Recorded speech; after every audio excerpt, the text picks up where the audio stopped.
રાજકોટ જિલ્લાના ધોરાજી ઉપલેટામાં વરસાદ ખેંચાતા ભાદર 2 ડેમની કેનાલ ધોરાજી ઉપલેટા માણાવદર વિસ્તારમાં સિંચાઈ માટેનું પાણી આપવામાં આવે તેવી મુખ્યમંત્રીને લેખિત રજૂઆત કરતા કોંગ્રેસ પૂર્વ ધારાસભ્ય લલિતભાઈ વસોયા ધોરાજીમાં આવેલ ભાદર 2 ડેમ પડેલા વરસાદના કારણે ઓવરફ્લો થઈ ગયો છે અને આ પાણી સીધું ડેમમાંથી દરિયામાં જતું રહેશે, ત્યારે ખેડૂતોને સિંચાઈ માટે સીધો લાભ મળી રહે તે માટે અને હાલ વરસાદ ખેંચાતા ખેડૂતો સિંચાઈના પાણીની તાતી જરૂરિયાત હોય હજારો હેક્ટર જમીનમાં ખેડૂતો આ પાણીનો સદુપયોગ કરી શકે તે માટે ભાદર 2 કેનાલમાં પાણી છોડવામાં આવે તેવી રજૂઆત કરતા ધોરાજી ઉપલેટાના કોંગ્રેસ પૂર્વ ધારાસભ્ય લલિતભાઈ વસોયા રાજ્ય સરકારના મુખ્યમંત્રીને લેખિતમાં પત્ર લખી માંગણી કરવામાં આવી હતી।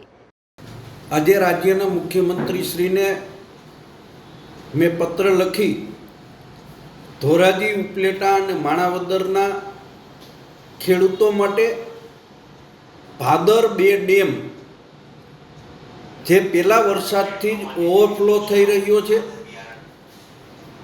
તેમનું પાણી ભાદર નદીની અંદર વહી દરિયાની અંદર જઈ રહ્યું છે। અત્યારે વરસાદની ખેંચને કારણે ખેડૂતોએ ભૂગર્ભ જળના આધાર ઉપર સિંચાઈની કામગીરી ચાલુ કરી છે, ત્યારે આ પાણી ભાદર 2 લિફ્ટ ઇરિગેશન કેનાલની અંદર જો છોડવામાં આવે તો પાણીનો ખેડૂતો સદુપયોગ કરી શકે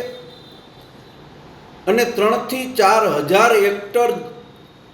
જેટલા સિંચાઈ વિસ્તારની અંદર ખેડૂતો એનો ઊભો મોલ બચાવી શકે। મેલ કરીને પણ પત્ર મુખ્યમંત્રીશ્રીને મોકલ્યો છે અને આજે ટેલિફોનિક ચર્ચા કરીને ખેડૂતોની વ્યાજબી માગણી અને પાણીનો વેડફાટ અટકાવી પાણીનો સદુપયોગ કરવા માટેની માગણી કરી છે। Bureau report S9 news Dhoraji.